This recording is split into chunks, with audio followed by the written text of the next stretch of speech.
Well, it's the announcement we've been expecting for some time now. The 81-year-old President Joe Biden has finally come to the conclusion that he's dropping out of the race. But apparently, he'll continue to run the country until a new president is sworn in, with no problems at all. The total initiative relative to what we can do with more Border Patrol and more asylum officers. President Trump? I really don't know what he said at the end of that sentence. I don't think he knows what he said either. Look. Okay, nothing to see here, nothing to worry about. America will just continue to have a leader whose mental state is in rapid decline and who's not well enough to hold a press conference to make an announcement as significant as this to the American people, including those who have been supporting him despite all his massive mistakes. They had to hear the news via a social media post from the president, who has provided no reason as to why he's dropping out now. What a leader. We'll look at what this means for the Democrats and what's likely to happen next in just a moment. But how's the timing of this announcement? It comes less than a month before the Democratic National Convention, less than 4 months before the American people head to the polls, and after reports that influential Democratic figures like Barack Obama and Nancy Pelosi, just in the last couple of weeks, have been telling the people close to Joe Biden that his time is up. The same people who have been saying this to you all year.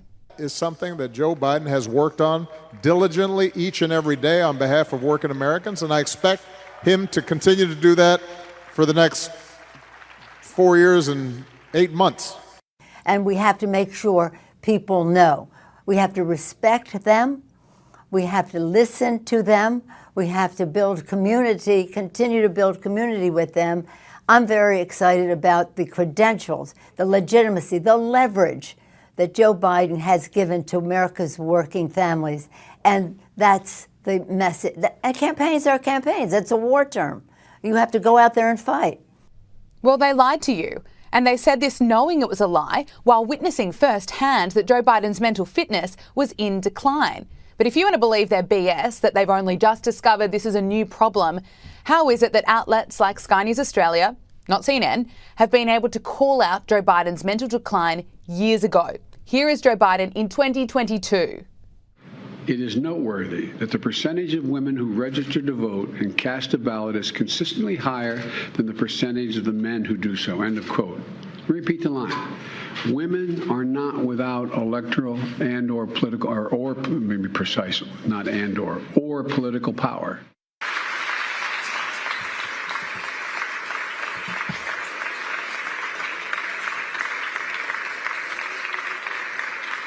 Mr. President, thank you.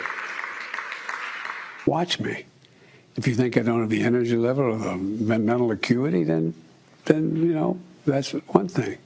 There were even reports last week that Barack Obama was telling Biden's aides that he has to go, but wouldn't say that publicly, only through leaks, because he was concerned with protecting Joe Biden and his legacy. Seriously, if he wanted to protect Joe Biden and his legacy, he would have done everything in his power to stop Joe Biden from going out on that debate stage and making an absolute fool of himself against Donald Trump.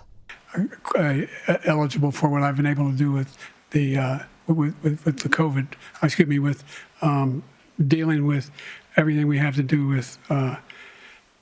Look, if we finally beat Medicare. Those close to Joe Biden allowed him to become the laughing stock of the world while pretending they had his back publicly. And you know, Barack Obama, being the former president, knows exactly what to do when the cameras are on him. Here he is a month ago at a fundraiser, leading Joe Biden, who clearly doesn't know where he is, off the stage for the world to see.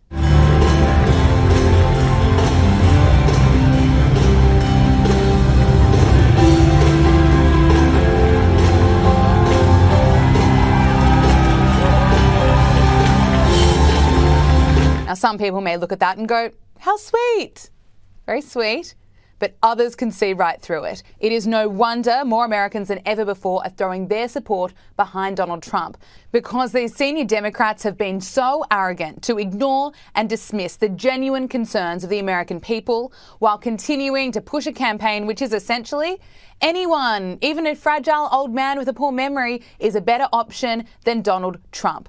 What a joke. Now, Joe Biden is throwing his support around Kamala Harris to be the Democratic nominee. And if you need reminding of what Kamala Harris is like, here she is.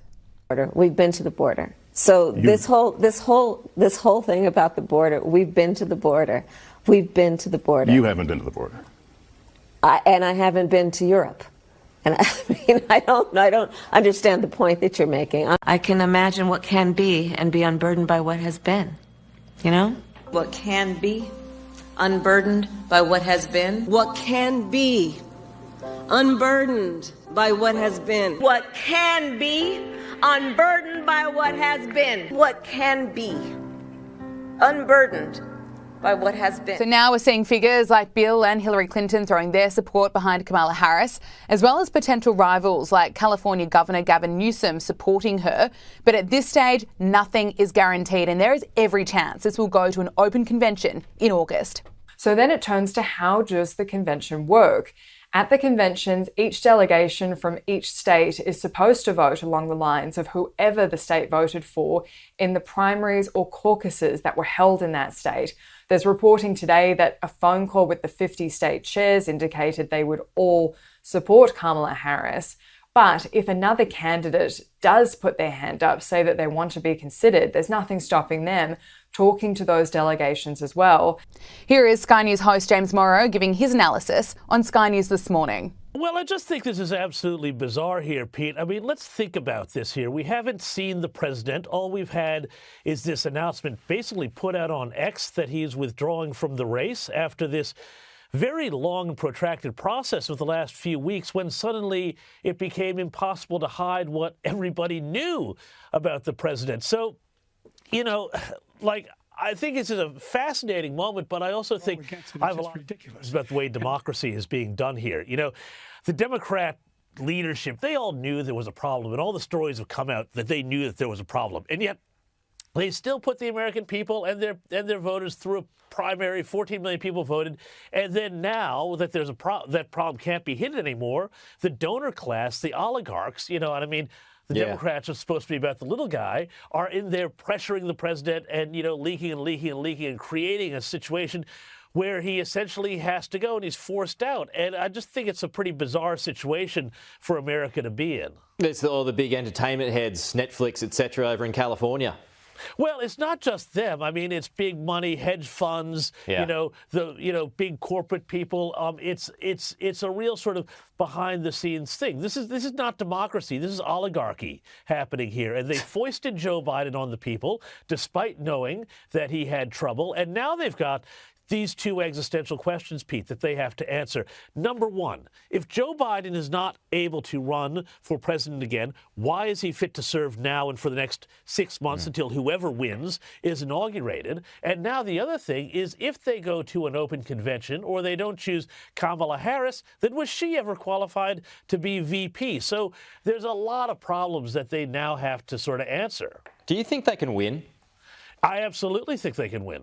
I have no doubt they can win because, you know, and I don't know how long it will last, but they will get an absolute bounce here. You've got a lot of people here who were on the Democrat side who were saying that, you know, they knew they were going to vote for Biden really reluctantly, you know, and whether or not they were going to do it all simply because, you know, they knew he was too old, that he was on the decline, you know, which is a sad thing and a terrible thing for anybody who goes through that and any family who goes through that. But, you know, it's not the right role for somebody to be president. It's the right role for them to be sitting on a porch, you know, and enjoying their grandkids and looking back at their life. And so there's an enthusiasm that's going to be opened up by this. So do you think the Democrats now can turn that age argument against Donald Trump?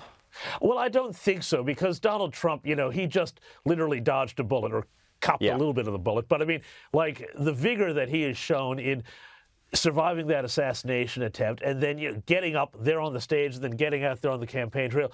You know, we all know people in our lives who are, you know, old 78-year-olds and young 78-year-olds. And it's just, you never know. And Trump, I don't think, has any of those troubles. So she's got the negatives, though, as well. You've got the one job that she had was the border that she failed at. She's got reports of high staff turnover behind the scenes out of D.C. as well, James. I mean, is there a plus, though, in the fact that she's taking on a convicted felon? She was a former AG of California and a prosecutor as well. I mean, in that sense, does it make sense for her to be the one going after Trump? Well, not really. I mean, you know, because that convicted felony, that felony is going to wind up going by the wayside as all these other sort of lawfare cases have gone. So I wouldn't put any stock in that. The prosecutor thing is going to be a bit of a millstone around her neck with the hard left of Democrats who, you know, will look back at how she was, you know, jailing people for marijuana offenses and things like that and laughing about it. And remember, she was called out at one of the debates the last election on that very issue. So I think that cancels itself out. And, you know, there's a lot of sort of questions about her personal background, how she got into politics, which will also be aired, and whether or not she's actually really qualified to do the job.